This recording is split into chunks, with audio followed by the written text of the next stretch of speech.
It was micro budget. I'd probably say around $4,000. That was just for the suit, and then we had a headpiece done, which that was another $500, I believe. It's always a 50-50 split. I want to say I got half of it back just through physical media when I was doing it until I signed it over. Rough math here, probably around $10,000, $12,000. You're not going to get it overnight. It might take a year before you see a check on a film. Be patient. 3, 2, 1, action. How many hours? How many days? The life of a lifetime for nothing, they say. All in the effort, it's just a phase. Why do you bother? They can't see it your way.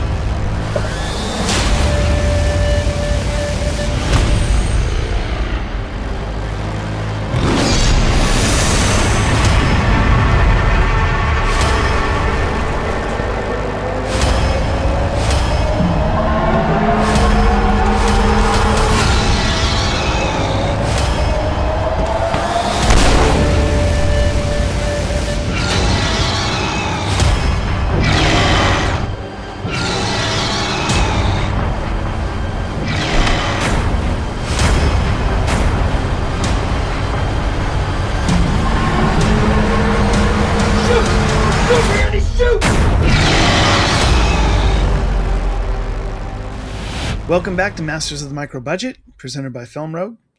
Real budgets, real decisions, and real lessons. On today's episode, I'm joined by our guest, Ryan Cavalline, the director of the film Mountain Devil. Ryan, thank you so much for joining me. Thank you so much for having me. 1,000 thank yous. Before we get started here, why don't you give us the elevator pitch for your film? For Mountain Devil was two guys going on a hunting trip and have an encounter with a Sasquatch character for one full night of terror. All right. And so this is one of your earlier films, correct? This is 2017? Actually, I shot that in 2013. I never got full distribution for that till years later, to be honest. Oh, okay. Interesting. Yeah. When you went to go make this movie, like why did you land on this particular style of film? Because it's pretty unique, especially for that time period, in terms of the kind of film it is. It's kind of a Fox kind of documentary, right? Prior to making Mountain Devil, I was making a lot of horror movies for Brain Damage Films and a few others, and I just kind of ran out of steam doing horror movies, and I'm like, I got to do something different.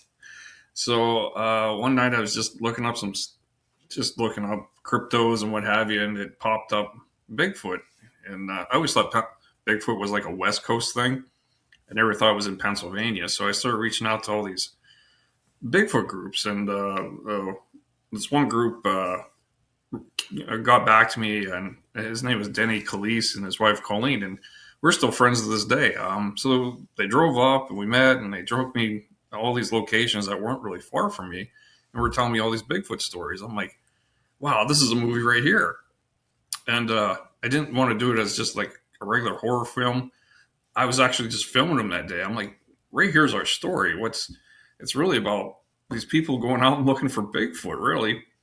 And it kind of steamrolled from there. And I really didn't think much about it. Like, would it be anything? I just kept filming everything. And they introduced me to other groups, and I met more people, and just everyone had a story, and it just snowballed into this production that took like almost 2 years. And then we got the main story there about the Frank Peterson stuff. So that's not his real name. And I'm like, here's our movie. And but it was more shot like a mockumentary more than anything else. So, and that was right before the whole Bigfoot eruption happened, I'll say, before there was TV shows and before you turned around, there was Bigfoot all over the place. So I was just one step ahead of something big happening. And like I said, we shot that like in 2012, 13, and a little bit of 14. And I was just doing DVDs at the time and going like to these Bigfoot conventions or festivals. Like they have their own niche of people. It's pretty amazing. Like the horror groups have theirs, and cryptos have theirs. And it took a few years before I ever signed it over for like distribution. So it's still making money to this day. So you said that you shot it over 2 years, and I'm assuming based off of what you just said, there was no real intention of actually making it a film at that time. There was no shoot schedule, there was no budget involved, nothing like that. No, the only scheduling we had was I would keep going out with these different groups throughout Pennsylvania, mostly down towards the Chestnut area, towards the Greensburg, Pennsylvania, or Pittsburgh area. And like every time something come up, they'd give me a call. I'd drive down or wherever they were at, and I'd go out with them for a night or two or a weekend or what have you. So the bigger costs were like the traveling, the hotels, the food, and that was the bigger cost of everything until we really got into the story when we came across this story about these two hunters that had this experience at a hunting camp. And that was more of a film production part of everything. So you had to get the costume and the cabin, the actors, and we had to shoot that for a few days. So that was a big cost there. Well, what was your? Did you ever like formally put together what that total cost was? What you would consider your budget for this? It was micro budget. I'd probably say around $4,000. I mean, we kept it low. I mean, it's honestly, I tell a lot of filmmakers that, especially micro budget, like if you can't make your movie right now that you want to do, try doing a documentary. I mean, they are a lot cheaper to do. I mean, you're really just paying for yourself and maybe your film crew that's with you or traveling. That's a lot cheaper than a full week of pure production, you know? So that's a great way to go. And like just to get a project done and to keep that mojo going of being creative. That was the biggest expense, was traveling everywhere until we got to the Bigfoot costume. And that did cost quite a bit. And even that, I try to cut corners. I got a kid from the Tom Savini school, and I said, "Can you make this for me on the dirt cheap?" And still, dirt cheap wasn't cheap, but I think we spent like $1,000 on it. But trying to cut corners to keep your budget down is so tough, and every year it gets harder and harder and harder. Sure, absolutely. So with that section of the film where it was more production, did you cast those people, or were they that you did? Can you tell me a little bit about that process? Were they paid at all, or was like how did you go about that? Well, Eddie Benovich, he's worked with me quite a bit. He's an actor I knew I would fit the role. The other guy, he was actually my lighting guy that I was paying them both, but the other actor didn't show up, and his name was Eric. And I'm like, Eric, I know you've done some acting, but today, I guess, buddy, you're going to be an actor plus the lighting guy. So it kind of worked out. And yeah, I try to give them something for the day or the weekend or whatever we're doing. Try to feed them. Gas money is always the best thing you can do, is just cover their costs for the day and pray to God they're cool with that, you know. And most people are. Most actors they want to create just with you, you know. So if you're honest about it, they usually will take a few bucks for gas and just come and have fun, you know.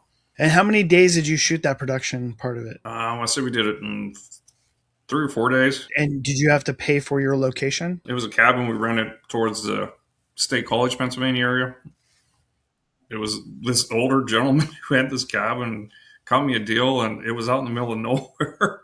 So you had to trek in there with equipment and whatever you were doing, yeah. Yeah. It was so bad. My car was like the transmission was pulling so hard because we had it full of just gear, and we had 2 other cars, but it was just probably one of the best weekends I ever had filming. It was just a good time, you know. And what was the expense of that location? I think it was about $500. Where did that money come from? Was it just kind of out of pocket, or was there some other sort of financing involved with it? I'll be honest with you. I'll backtrack a little bit. All the film, like my first film was like around 1999, 2000. We made this sleazy horror movie, which was called Serial Killer, which was, at the time, distributioners, all they wanted was blood and nudity. So we did a movie full of blood and nudity. That was the first film I ever got distribution for. So that was like the big accomplishment. We got a movie in distribution. And I always made a promise to myself is that any money we made from films, they'd go right back into the films. So since that time all the way up, any money we used was reproduced money off other films.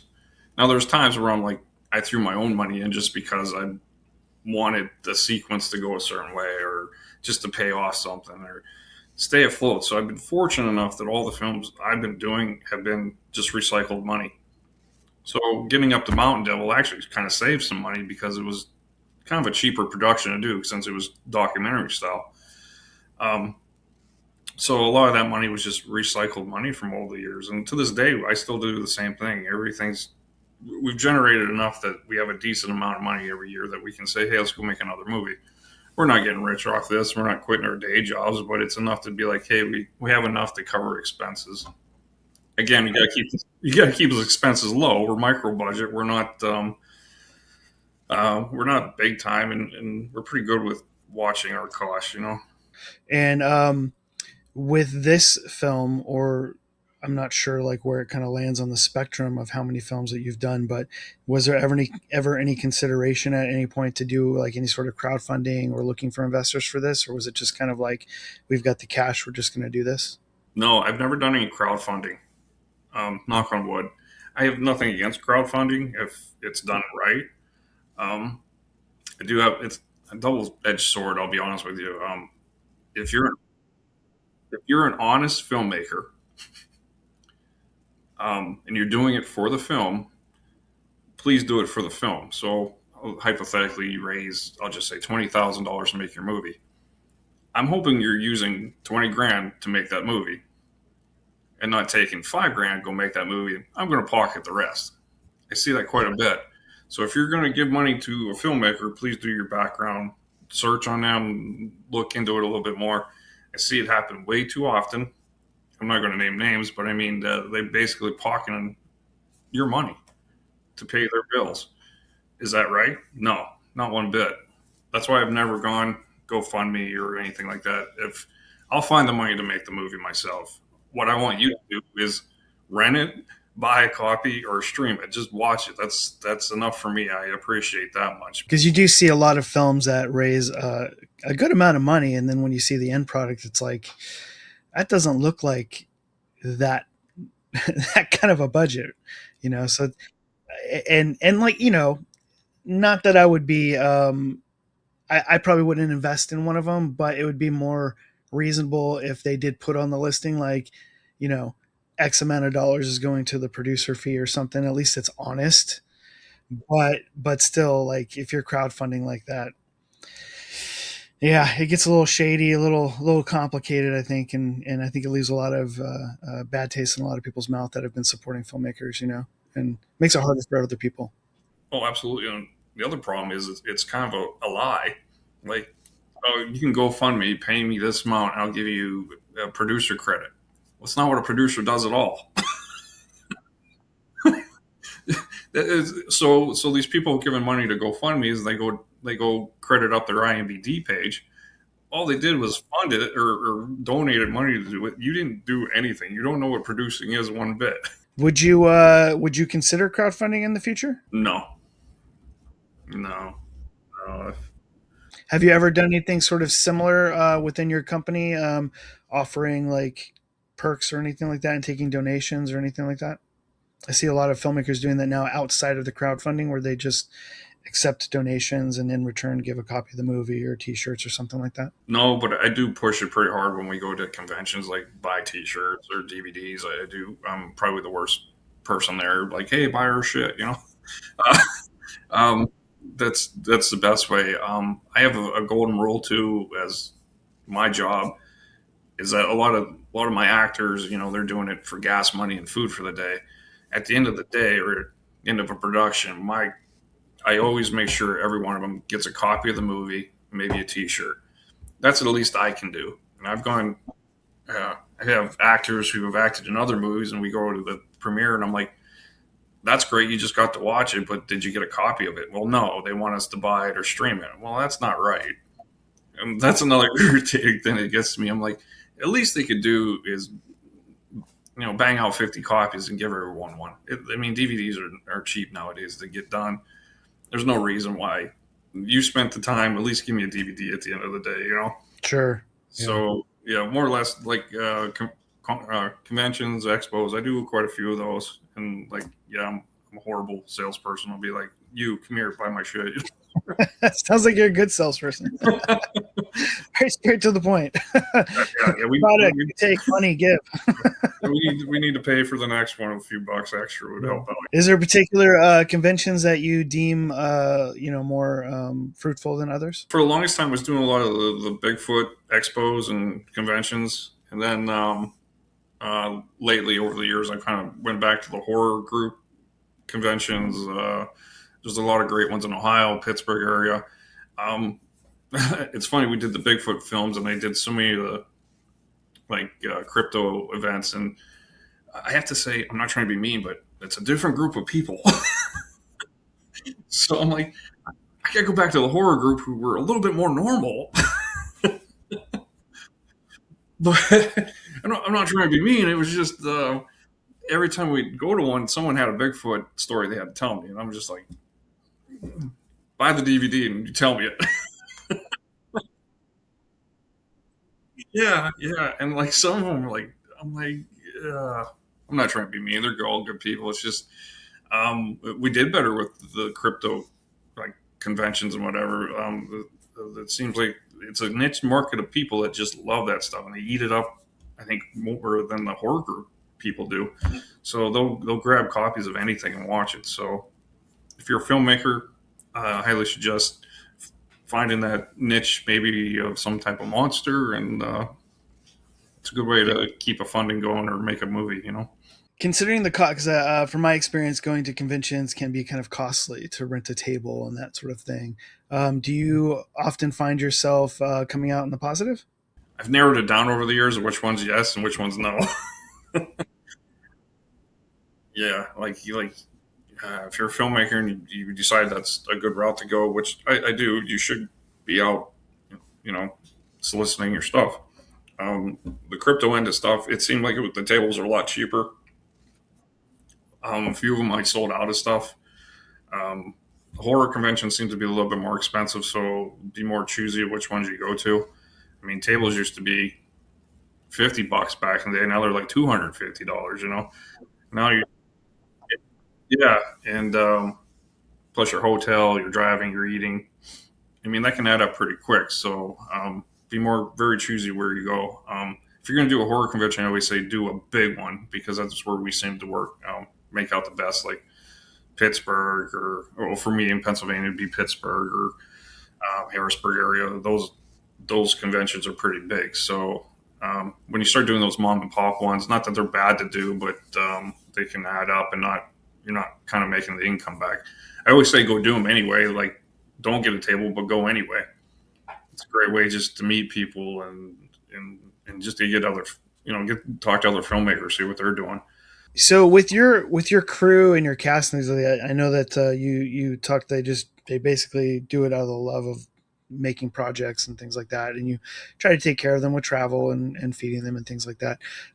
Is there anybody on your team where you've done like deferred payments or royalties or anything like that, or is it strictly we're making this when it makes money? It literally all goes back into like the company to make another one. Yeah, that's the bottom line. We might make a movie, we'll make money off of it. That goes to the next film. I mean, and most of my actors are cool with that. I've grown. I've had a pretty cool group over the years that they just like making the movies, so they understand. We're what they always say to me. You make your first $1 million movie, you better cut us in on it.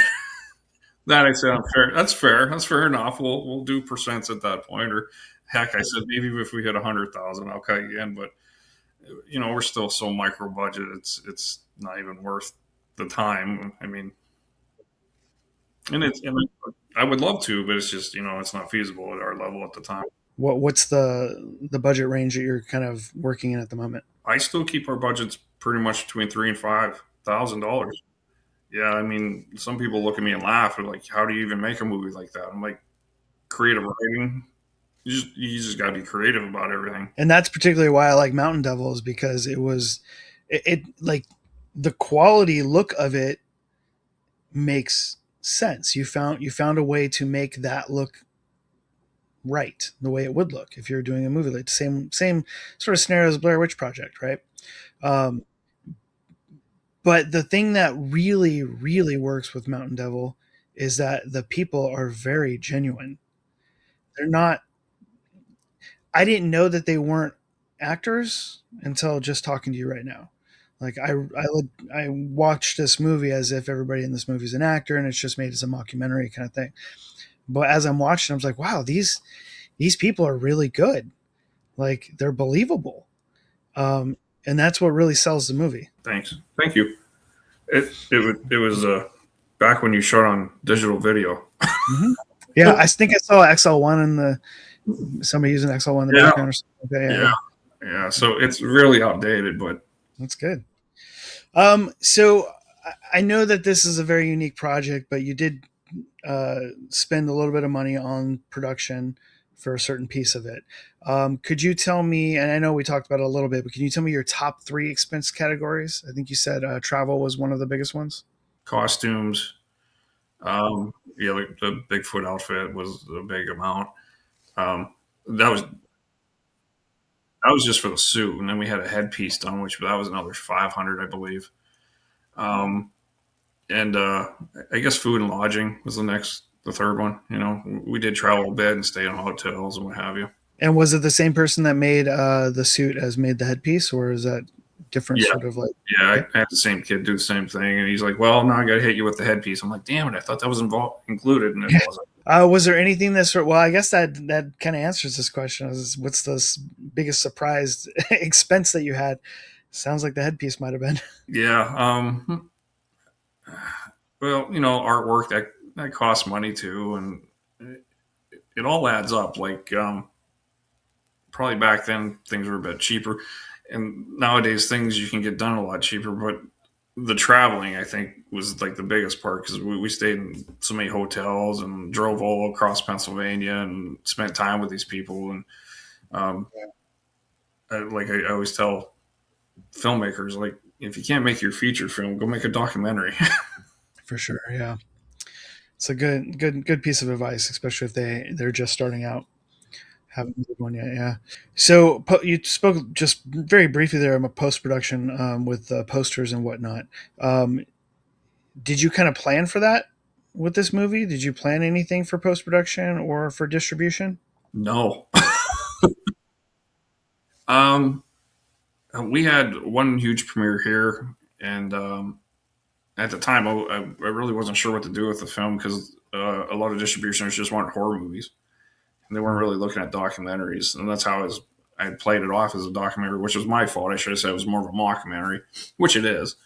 Um, but you know, artwork racks up. I think that was back then was like $300-400, and then DVDs that you add on another 200, and then I didn't do any festivals with that film. My main concern was to get the money back, so I kind of held on to it for a while and just sold DVDs.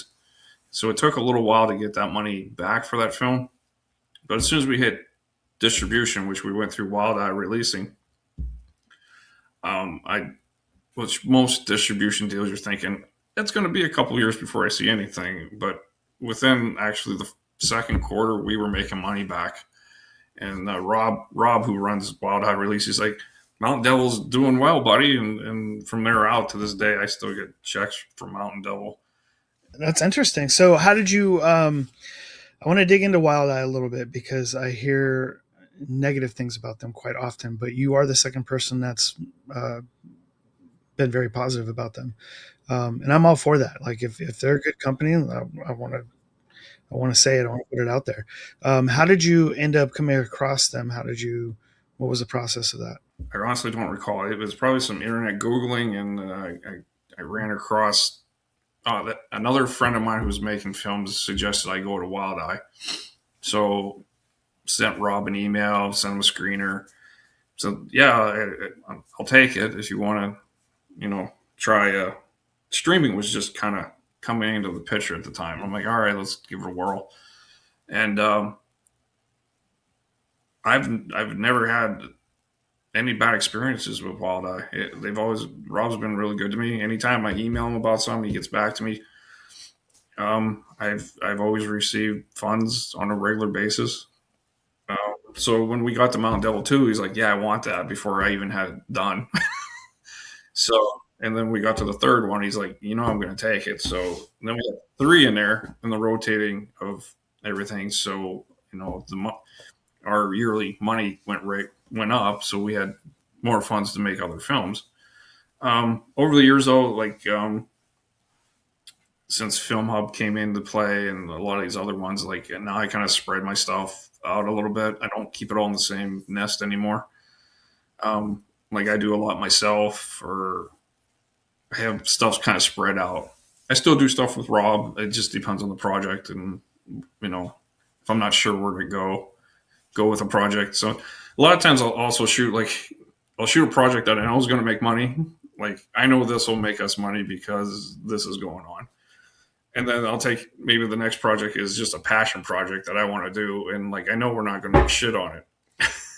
So it's a double-sided sword. But are you usually accurate in that assessment? Yeah. I got done doing a movie called This Way to Hell, which was a horror movie, and after that we had some downtime through the fall, and me and another actor friend were working on a script for 10 years. It was called Inherited Scars, which was kind of like a Clerks movie, kind of a dark comedy thing. And I said, I think I'm ready to do this just for something different. So we shot it through it was like a fall season. Got it done, got it to distribute. I went through a different distribution, I'll leave nameless at this time, but it's been out for 2 years. I haven't seen a dime on it. So tell me a little bit about Wild Eye. What was the contract, the deal? Was it what was your split? Was there an MG? How long has it taken did it take to make the approximately $4,000 back of the budget? With Rob, it's always a 50-50 split. Some of the films are 5, some of them are 3 years. I always keep physical rights, except Mountain Devil. I think he has physical rights. And with that, it took, I want to say 2 years when we had the money back on Mountain Devil. But at the same time, we were making other films, and they were in the pile as well. So, roughly about 2 years, I had my money back, and we were in the positive on my end. Was there an expense cap on your deal with them? There was, and I can't recall what that was offhand. There was one, because you got to have that in the contract. If not, a distribution will run that for as long as they want, and they'll make up numbers. And you probably know as well that if you don't have that in the contract, you just made a bad deal. Yeah. So 2 years to recoup. Do you know where the majority of that return came from? Was it streaming or was it physical media? I want to say I got half of it back just through physical media when I was doing it until I signed it over. And then because I was just doing physical media myself for probably a good year or two. And then once we signed it over, I'd say 2 years, we were well past the $5,000 mark. And I think that film's probably made me, I'm just guessing 15 to 20 by now. But it's all in small chunks over time, but it'll add up. Yeah, for a movie that's that old, it's old, in my opinion. Again, I tell a lot of filmmakers that are doing stuff, talk to distributioners, talk to other filmmakers, and see what's selling right now. Anytime I have a question, I can call Rob, hey, what's selling right now? And he'll tell me. Go make a monster movie. They're selling well. I think with the Mountain Devil movies, I just hit it just before the whole explosion happened, So I think I was just ahead of the time. What is your turnaround for that? If you call him up and he says monster movie, what's your turnaround in getting him a new film? Well, I'll take his advice. Doesn't mean I'm going to do it. Yeah, I'll call and ask him, but and he'll say, monster movies are doing well, or this is doing well. But a lot of times, this is my own personal. What I've noticed is if you're an indie filmmaker, make sure your title is a little very noticeable. I can't remember the filmmaker's name, and I think you had him on the show once. He did a movie called "Don't Fuck in the Woods," Sean. Him and I've talked, and him and I agree that the more weird your title is, the more they'll stop on it if they're streaming. if they're looking through streaming, right? So I don't always take that into consideration. I try to find cool, decent names, I guess. But we did a movie called Guts on the Chainsaw, which the title hit well. And the best part is we released it right after the last Texas Chainsaw Massacre came out on Netflix. So that film did extremely well just because of timing and the name of the title. So when I ever talk to other filmmakers, I always tell them, a unique title, and if you know something's coming out, it might be a good time to make it and try to time it just right. If you can come up with the right name and the right thing at the right time, that's I always tell every filmmaker, keep an eye on what's going on out there because you know you could hit the jackpot. Did you do any sort of like marketing or promotion for the film, or did Wild Eye do any promotion or marketing? I don't pay for ads. I think that's just a waste of money. But yeah, I would tell every filmmaker, you got to treat this like a full-time job. Every day posting something. Go to other, there's a zillion filmmaking forums out there on social media. Be hitting them up constantly. Not to the point where you're annoying them, but on a regular basis. Get that trailer out there as much as possible. Like, we've had that Mountain Devil movie out for years, and I was at a film expo somewhere, and it was a Bigfoot event, and there was like this guy came up and he's like, I've never heard of these movies. Well, they've been out for quite a while, so there's always an audience out there that just hasn't seen your movie yet. So speaking practical advice in terms of posting, what would you say is a rational like number of posts, like a week or per month, that a filmmaker should look at doing? Through ours at Legend Hunter Films, I've got three, 4 projects going on at the same time. So we just finished a movie called Myths and Mutants 2, and I'll post something about that at least 2-3 times a week on mine. But then I'm pushing into every other social forum out there on Facebook, your Instagram. Keep it in rotation as much, but change it, and have something new about it. Do you have any recommends for like how many promotional pieces a filmmaker likely should have when they're promoting? I at least have 50 clips, small clips, interviews, or screenshots. You can do another 50 of those, and you can drag that stuff out throughout a good year of promoting. Do you use any sort of tools for like scheduling posts for different platforms, or is this all by hand?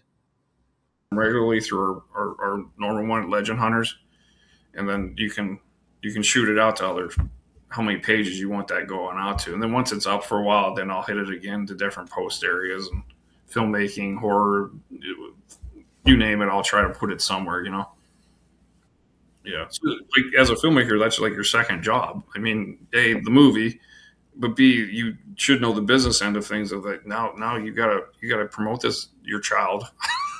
You have to raise it for a while until it's kind of on its own, So you haven't done any paid marketing, not even like magazine advertisements, anything, nothing like that. All organic, social. I take that back. I've done a few magazine things if they give me a good deal. What do you consider a good deal? And like, what magazines are we talking about?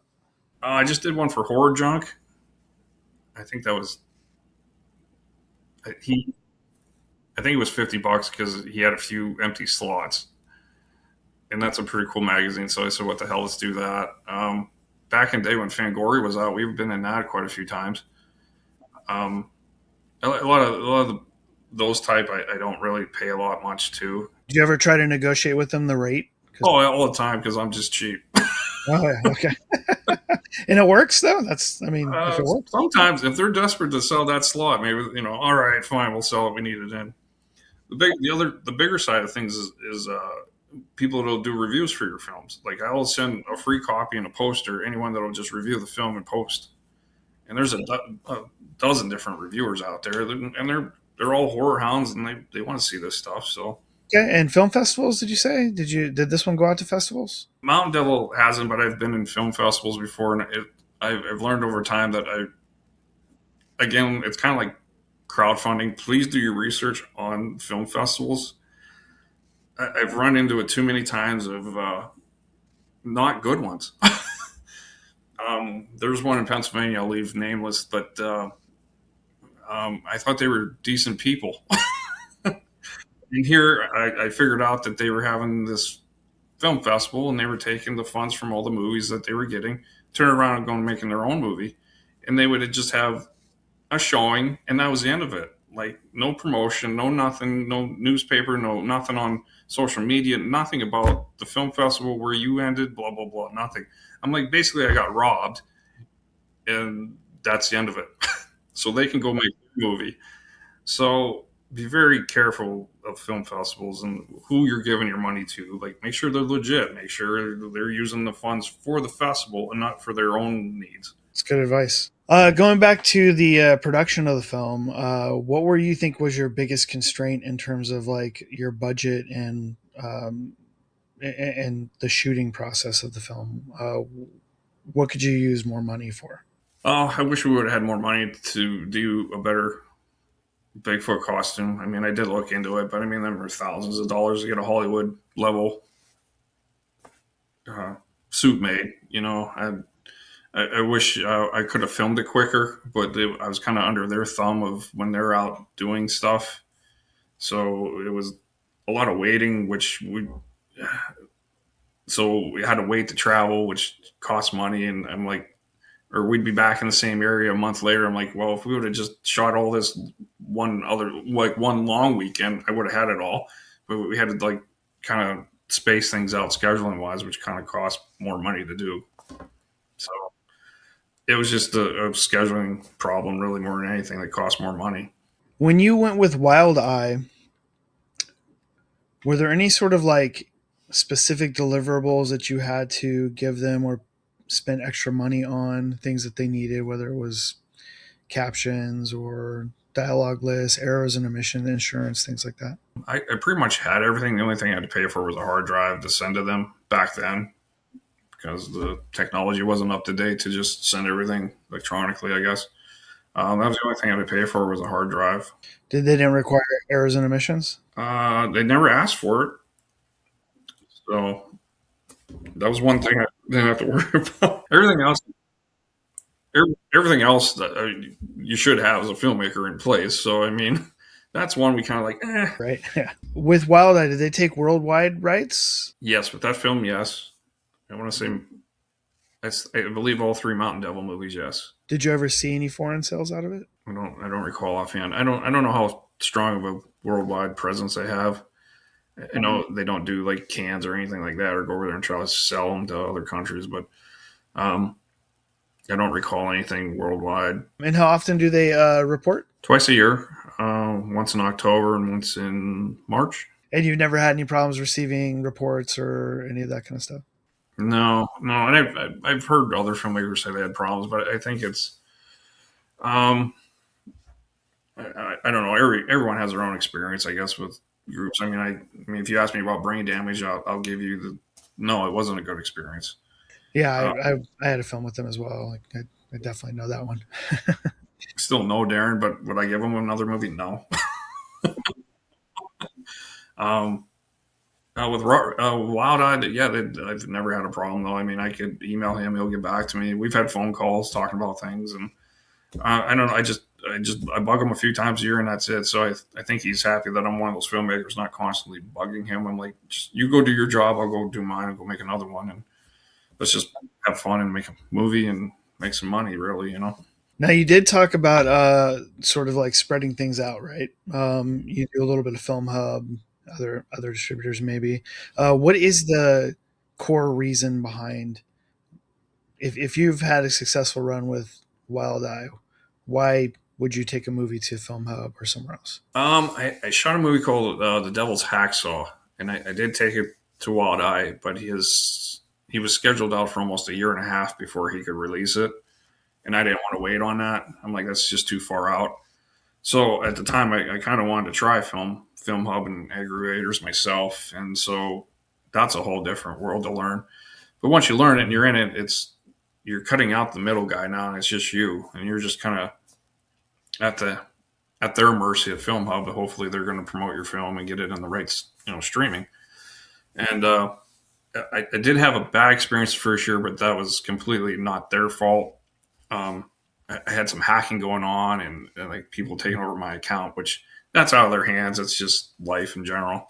But they did take care of everything, got me squared up, and it's been smooth sailing ever since. So I had a few other documentaries I did that were not really horror related, so I just did FilmHub myself. And I think it's a good idea to have not all your things in the same nest. I guess just try different avenues. And the same thing with going with FilmHub is like I'm getting the full amount back other than FilmHub's cut. So if it keeps going the way, yeah, I'd probably keep trying it that way. And I mean, Rob will get a hold of me from time to time. Do you have this type of movie in the works or anything like that? I'm looking for this, but sometimes he's so booked out that I just don't want to wait that long. That makes sense. Yeah. Let's talk a little bit about the ROI on the film right now.